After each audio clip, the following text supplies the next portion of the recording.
So for the 80 pounds per square foot, it's 80 pounds over 1 square foot. Let's change the pounds first. Going to ounces, 1 pound is 16 ounces.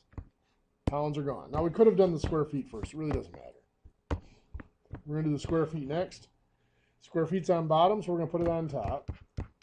Going into square inches. 1 square foot is how many square inches? 144. So square feet are gone. So on top here, we've got 80 times 16 ounces times 1, which is what, 1,280 ounces. On bottom, 1 times 1 times a 144 square inches. And now all we got to do is divide that out. 1280. 8.8 repeated.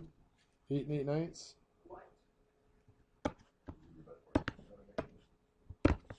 My 4 didn't register. 8 and 8 ninths. 8.89. Cool. Any questions here?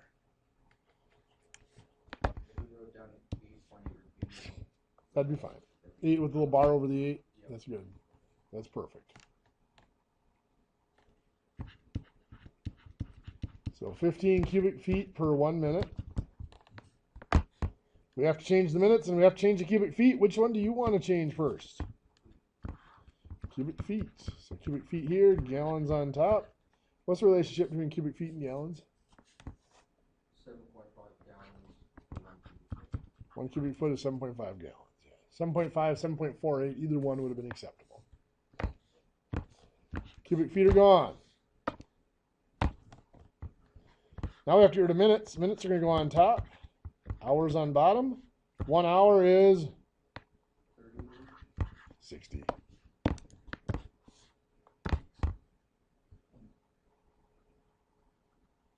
I knew you were deciding whether or not I was being serious. So 15 times 7.5 times 60. 6,750. Yep, 6750. That is gallons. On bottom, 1 times 1 times 1 is 1 hour, so there's nothing to divide out. So that's 6,750 gallons per hour. Sounds like a lot, doesn't it? It does sound like a lot. 15 cubic foot per minute, though, is not that huge of a pump. I mean, it's a big pump, but it's not huge. What'd you say a car pumps again? 200 gallons a minute. 200 gallons a minute. So times 60, that's 12,000. That's more than that. It's 12,000 gallons per hour. So that's about double that. That is a lot. After you told us that, I was surprised that radiator hoses and stuff last that long. Lasted longer than you. You know, it's more weathering that gets the radiator hoses than anything else. It's not the pressure or wear or anything like that. If they're exposed to the sun, one of the biggest things. Yep. Which, I mean, hopefully you're not sitting there with your hood open all the time. Run open with weight reduction. The biggest thing is if you have anything reflective, like some of the older cars that have a very open grill. If you have anything reflective that reflects light through the grill or up from the bottom, anything like that. I think that's been nullified, most of the radiators and stuff being blocked. Yeah, well, they're more sealed up, and most cars don't even have a grill on them anymore. They have a scoop that scoops the air up from underneath the front bumper. What's that? Your smaller cars, like, well, I mean, Cavaliers aren't made anymore, but you know, some of them have zero grill. It's all scoop coming up.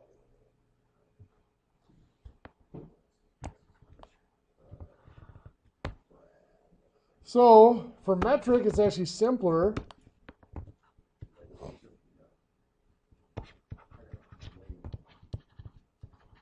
Remember, all we have to do is move decimal points. So to go from grams to kilograms, it is 3 spots to the left, correct? So we go 1, 2, 3. So that is 0.0031.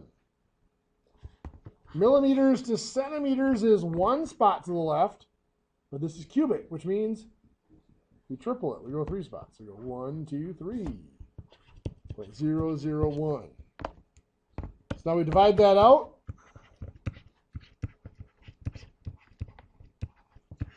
3.1 kilograms per centimeter cubed. Somehow I ended up with 3.1 millimeters.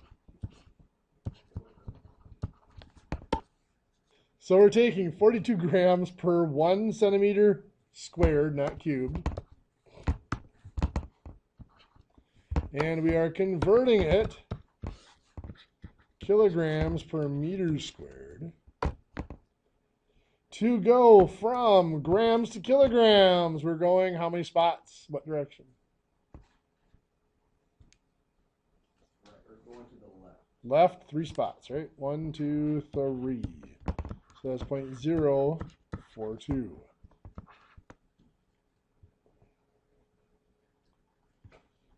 Next, centimeters squared to meters squared. To get from centimeters to meters is 3 spots, but since it's 2 spots.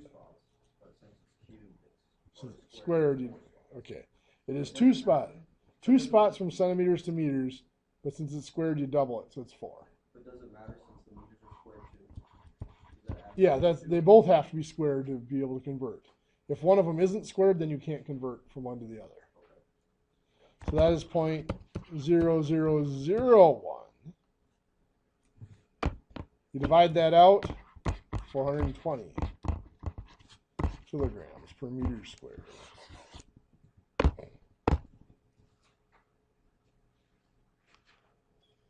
What do you think? I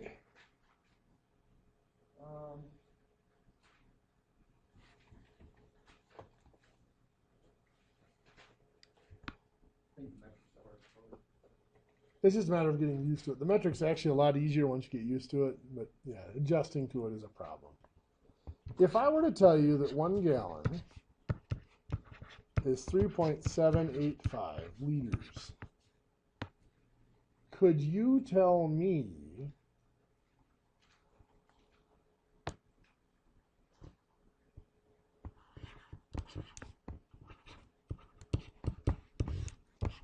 how many liters are in 20 gallons?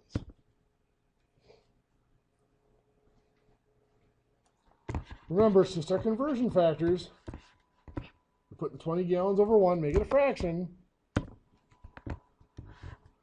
Gallons are going to go on bottom and liters on top.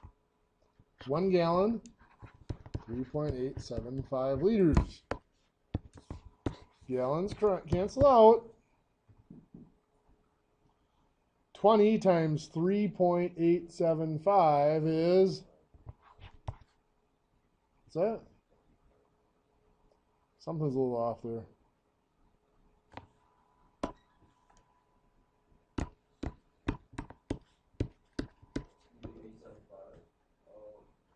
I did 875 there too. It should be 785. That's why.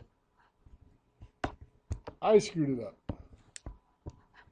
785. So you are right. 75.7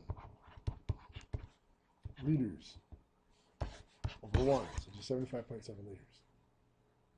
Good stuff. Think you're ready for a quiz? Yeah. But let's go ahead and start some of our new material. What we're going to look at today is just metric to standard, standard to metric conversion. So it's really just a matter of looking up the conversion factors and doing the conversions we've been doing. So for example, for length, let's say we have the conversion factor that 1 inch equals 2.54 centimeters. That, in fact, is the only length conversion that I memorize and use on a regular basis. I mean, there is, 1 meter is like 39.34 inches and stuff like that. I don't use those, or that 1 meter is 1.1 yards. because there's more round off in those. This one is almost exact. 1 inch is 2.54 centimeters. And so I use it for everything. So if you're given that something is 8 inches long, you want to know how many centimeters that is. Well, it's 8 inches over 1. What has to go on bottom? Inches. So centimeters will be on top. So 1 inch equals 2.54 centimeters. So this inches cancel out, and it's 8 times 2.54, otherwise known as 20.32 centimeters. 1 over 1, 1 times 1 is 1, so it's just 20.32. Make sense?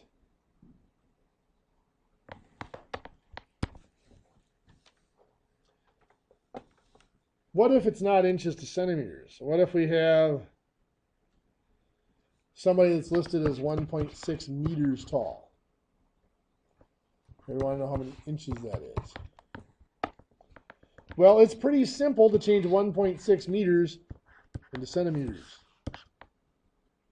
Meters to centimeters is 2 spots to the right, 160 centimeters. And now I am in centimeters, and I can convert to inches. Centimeters on bottom, inches on top. 1 inch is 2.54. So centimeters are gone. Now I'm going to take a shortcut here rather than just multiplying them straight across and dividing out. I can see that the 160 is on top and the 2.54 is on bottom, so I'm going to be dividing.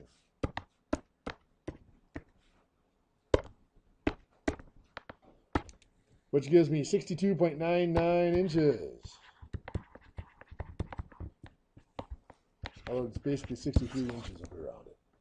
So that person is 5'3".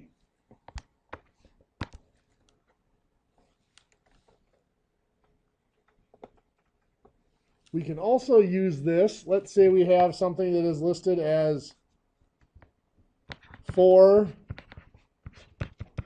pounds per square inch. We want to know what that is going to be in kilograms per square centimeter. First of all, we need to know that 1 kilogram equals, depending on what book you're looking at, most books listed as 2.2 pounds. Some listed as 2.21 or 2.208. 2.2 is usually in the I teach a lot of math for the medical fields, and that's usually where they stop. So if it's close enough for doctors, it's close enough for us, right? So we've got 4 pounds per 1 square inch. And I want to figure this out. Now I'm going to change the pounds into kilograms. So I'm going to put pounds on bottom, kilograms on top. 1 kilogram is 2.2 pounds. Pounds are gone. Square inches are going to go on top, so they'll cancel. Square centimeters on bottom. 1 square inch is how many square centimeters? Well, if 1 inch is 2.54 centimeters, 1 square inch is 2.54 squared, or 6.4516 centimeters. Everybody understand where that 6.4516 came from? I just took my 2.54 and I squared it.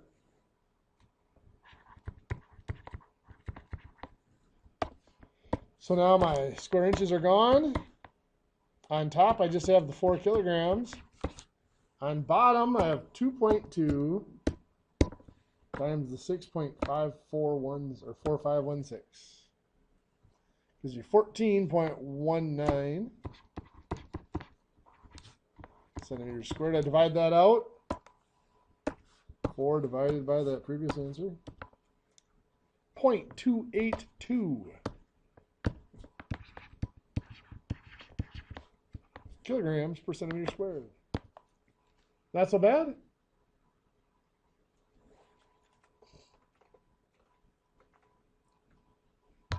So, if I told you you weighed 110 kilograms, think that's close to your weight? No. Put it over 1. Kilograms on bottom, pounds on top. 1 kilogram, 2.2. That is 242 pounds.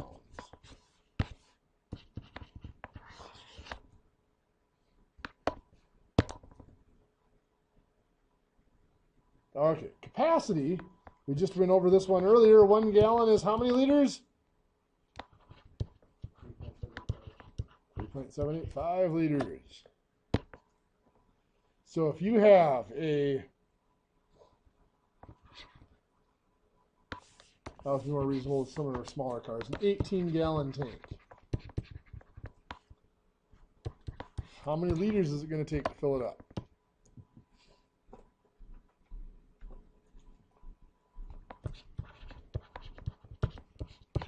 $18 gallons over 1.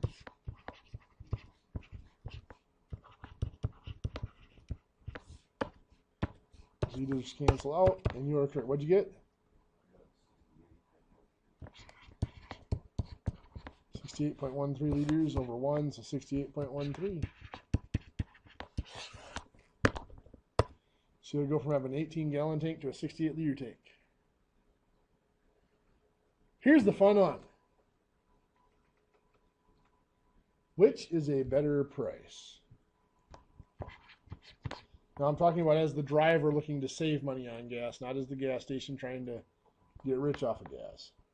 What is gas now, like $2.24? I run Primo, so I'm at 2.82. Let's just go $2.30 a gallon. What is a better price? $2.30 a gallon or